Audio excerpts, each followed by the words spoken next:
السلام علیکم ورحمۃ اللہ وبرکاتہ۔ الحمد للہ رب العالمین والصلاة والسلام علی نبینا محمد وعلی آلہ وصحبہ اجمعین، اما بعد۔ معزز ناظرین کرام،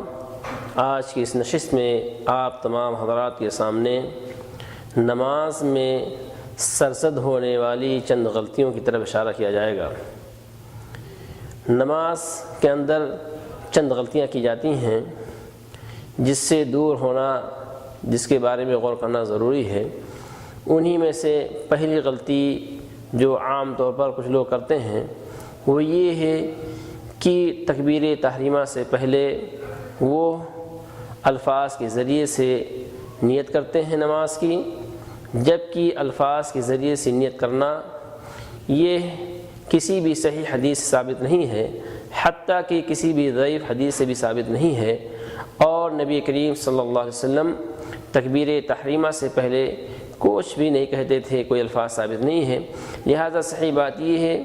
کہ نماز شروع کریں اللہ اکبر کہہ کر شروع کریں، اور یہ مروجہ الفاظ جو نیت کے رائج ہیں یہ ثابت نہیں ہے، لہٰذا اسے اس طرح وہ پرہیز کریں، بلکہ نبی کریم صلی اللہ علیہ وسلم کی سنت کو اختیار کریں کہ صرف اللہ اکبر کہہ کر نماز شروع کریں، اس سے پہلے کوئی الفاظ ثابت نہیں ہیں، کیونکہ نبی نے فرمایا کہ من عمل عملا لیس علیہ امرنا فہو رد، کہ اگر کوئی انسان کوئی ایسا عمل کرے جس پر نبی کی مہر نہ لگی ہو، ایسی صورت میں وہ عمل مردود ہے، اور الفاظ کے ذریعے سے نیت کرنا یہ بدعت ہے، درست و صحیح نہیں ہے۔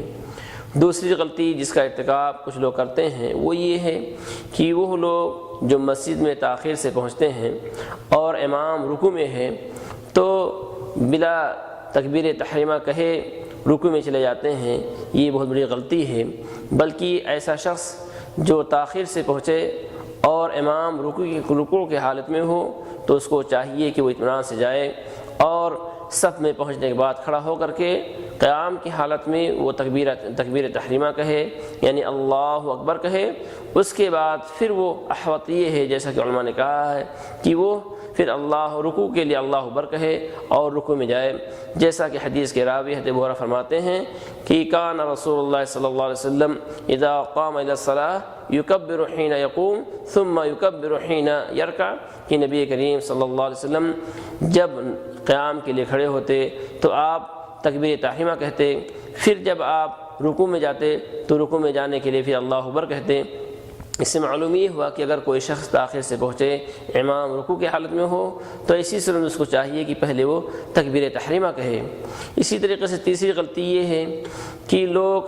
نماز میں صف بندی جب کرتے ہیں نماز کے لیے تو اس میں یعنی صف بندی درست نہیں کرتے، بلکہ صفیں صحیح نہیں لگاتے ہیں، اور جبکہ صفوں کو درست کرنا، سیدھی صف لگانا یہ ضروری ہے، بلکہ یہ نماز کی تکمیل کا ایک حصہ ہے، جیسا کہ نبی نے فرمایا سووا صفوفکم فإن تسویۃ الصفوف من اقامۃ الصلاۃ، اے لوگو صفوں کو درست کر لو، کیونکہ صفیں درست کر لینا، صفوں کی درستگی یہ نماز کی تکمیل کا حصہ ہے، یعنی گویا کہ نماز مکمل مانی جائے گی، اس لیے ضروری ہے کہ صف بندی صحیح کی جائے اور سیدھی لائن ہو۔ اسی طریقے سے صف بندی میں خاص خیال رکھیں، کیونکہ اگر صف بندی درست نہیں ہوگی، صفیں سیدھی نہیں ہوں گی تو اللہ رب العالمین لوگوں کے دلوں میں دوری پیدا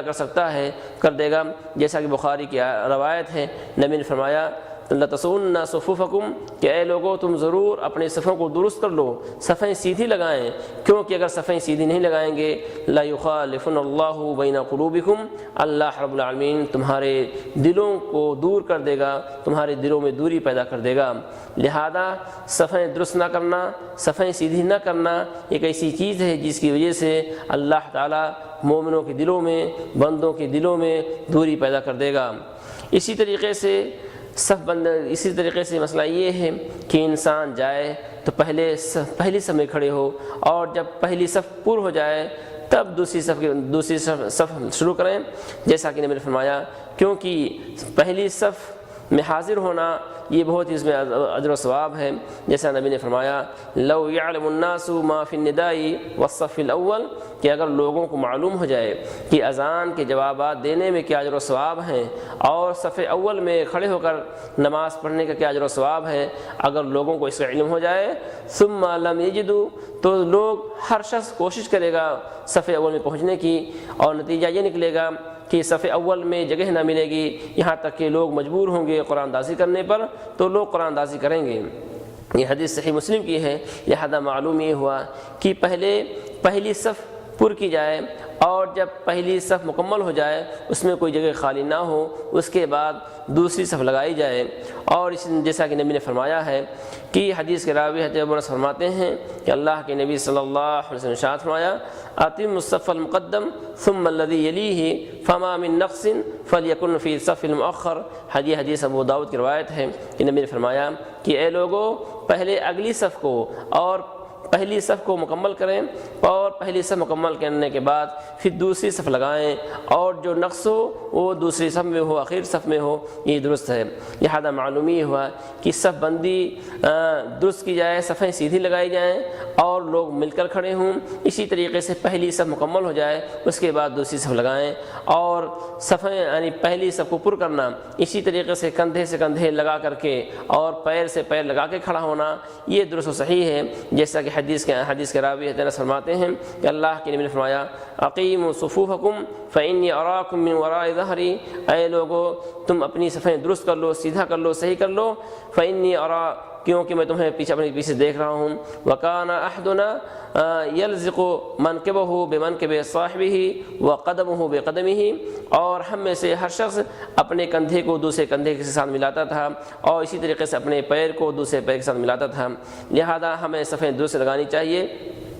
اسی طریقے سے چوتھی غلطی جو عام طور پر لوگ کرتے ہیں، کچھ لوگ ایسے کرتے ہیں غلطیاں کہ جب وہ سجدے میں جاتے ہیں تو وہ اپنے دونوں پیروں کو اٹھا لیتے ہیں، دونوں پیر زمین سے ٹچ نہیں کرتے، یہ بہت بڑی غلطی ہے۔ بلکہ سجدے کی حالت میں دونوں پیروں کی انگلیوں کو زمین سے ٹچ کرنا واجب و ضروری ہے۔ اگر کوئی شخص بلا شرعی عذر کے اپنے دونوں پیروں کی انگلیوں کو اٹھا لیتا ہے اور اس کی پیر کی انگلیاں زمین سے ٹچ نہیں ہوتی ہیں تو یہ غلطی ہے۔ جیسا کہ نبی نے فرمایا ہے، حدیث کے راوی ابن عباس فرماتے ہیں امر النبی صلی اللہ علیہ وسلم ان یسجد علی سبعۃ اعضاء، کہ اللہ کے نبی کو حکم دیا گیا ہے کہ نبی کریم صلی اللہ علیہ وسلم 7 اعضاء پر سجدہ کریں، اور اسی کے اندر آیا الجبہۃ والیدین والرکبتین والرجلین، متفق علیہ، کہ حدیث مسلم صحیح بخاری سے مسلم کی ہے کہ 7 اعضاء پہ نبی کو سجدے کرنے کا حکم دیا گیا ہے۔ گویا کہ سجدے کی حالت میں جسم کے 7 اعضاء ضروری ہیں کہ وہ زمین سے ٹچ ہوں، زمین سے لگے ہوں۔ انہی میں سے کیا ہے؟ جبہہ، پیشانی، اور دوسری روایت کے اندر آیا واشار بعنفہ، کہ پیشانی اور ناک دونوں کا زمین سے ٹچ ہونا ضروری ہے، اور والیدین، اور دونوں ہاتھ، دونوں ہتھیلیاں، دونوں ہاتھ، ورکبتین، اور دونوں گھٹنے اور دونوں پیر۔ اس حدیث سے معلوم یہ ہوا کہ دونوں گھٹنے، دونوں پیر کی انگلیاں، اور اسی طریقے سے دونوں ہاتھ یعنی ہتھیلیاں اور ناک اور پیشانی، ان کا سجدے کی حالت میں زمین سے ٹچ ہونا ضروری ہے۔ اگر انسان اپنے پیر کی انگلیوں کو یعنی اٹھا لیتا ہے اور اس کی انگلیاں زمین سے ٹچ نہیں ہوتی ہیں تو یہ اس کی غلطی ہے۔ اسی طریقے سے 5ویں غلطی یہ ہے جس کا ارتکاب کچھ لوگ کرتے ہیں، وہ یہ ہے کہ بعض لوگ سجدے کی حالت میں اپنے بازو کو زمین پر بچھا دیتے ہیں، جبکہ سجدے کی حالت میں اپنے بازو کو زمین پہ پھیلانا یا زمین پہ بچھانا یہ درست و صحیح نہیں ہے، بلکہ سجدے کی حالت میں صرف کف یعنی ہتھیلیاں زمین سے ٹچ ہونی چاہیے، اور کیونکہ نبی نے منع کیا ہے۔ حدیث کے راوی حضرت ابو ہریرہ فرماتے ہیں کہ عن ابی ہریرہ قال نہانی خلیلی عن ثلاث، کہ میرے خلیل نے مجھے 3 چیزوں کے کرنے سے منع کیا ہے، یعنی نماز کے اندر 3 عمل کرنے سے منع کیا ہے۔ پہلا عمل نقرۃ کا نقرۃ الدیگ، کہ پہلا عمل یہ ہے کہ مرغ کے چونچ مارنے کی طرح چونچ مارنے سے منع کیا گیا ہے، یعنی انسان سجدہ کرے اطمینان سکون سے کرے، جلد بازی اختیار نہ کرے، کوے یا اسی طریقے سے مرغ کے چونچ مارنے کی طرح نہ کیا جائے۔ دوسرا ہے وہ اقعاء کا اقاع الکلب، اور کتوں کے بیٹھنے کی طرح نہ بیٹھا جائے، یعنی گویا کہ نماز کے اندر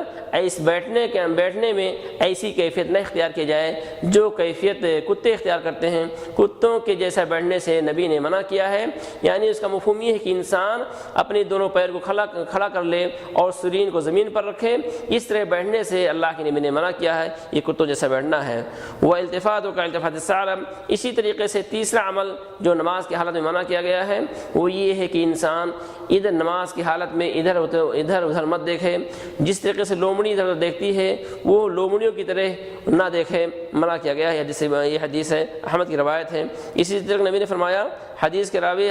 جابر فرماتے ہیں، اذا سجد احدکم فلیعتدل ولا یفترش ذراعیہ افتراش الکلب، یہ حدیث ترمذی کی ہے کہ جب تم میں سے کوئی شخص سجدہ کرے اس کو چاہیے کہ سجدے کی حالت میں اعتدال کو اختیار کرے، ولا یفترش ذراعیہ افتراش الکلب، اور اپنے دونوں ہاتھوں کو کتوں کے بچھانے کی طرح نہ بچھائے۔ تو معلوم یہ ہوا کہ سجدے کی حالت میں صرف دونوں ہتھیلیاں زمین سے ٹچ ہوں اور اس کے بازو زمین پر نہ ہوں۔ اگر انسان زمین پر اپنے بازو کو پھیلا دیتا ہے تو یہ کتے جیسا ہو جائے گا، نبی نے اسے منع کیا ہے۔ اور یہ چیزیں سب کے لیے ہیں، مرد عورت دونوں اس حکم میں شامل ہیں، لہذا ہمیں چاہیے کہ ہم دوران نماز میں جو غلطیاں ہوتی ہیں ان سے ہم اجتناب و پرہیز کریں۔ اللہ رب العالمین سے دعا ہے کہ اللہ تعالی ہم تمام بھائیوں کو ان غلطیوں سے بچائے اور ہمیں نبی کریم صلی اللہ علیہ وسلم کی تعلیمات کے مطابق نماز پڑھنے کی توفیق دیں، کیونکہ نبی نے فرمایا صلو کما رأیتمونی اصلی، کہ اے لوگو تم اسی طریقے سے نماز پڑھو جس طریقے سے مجھے نماز پڑھتے ہوئے دیکھتے ہو۔ اس لیے ہماری کوشش ہونی چاہیے کہ حتی الامکان ہم ان تمام کوتاہیوں سے اور کمیوں سے بچتے رہیں۔ اللہ تعالیٰ ہمیں توفیق دے کہ ہم کوتاہی سے بچیں۔ وصلی اللہ علی نبینا محمد۔ السلام علیکم ورحمۃ اللہ وبرکاتہ۔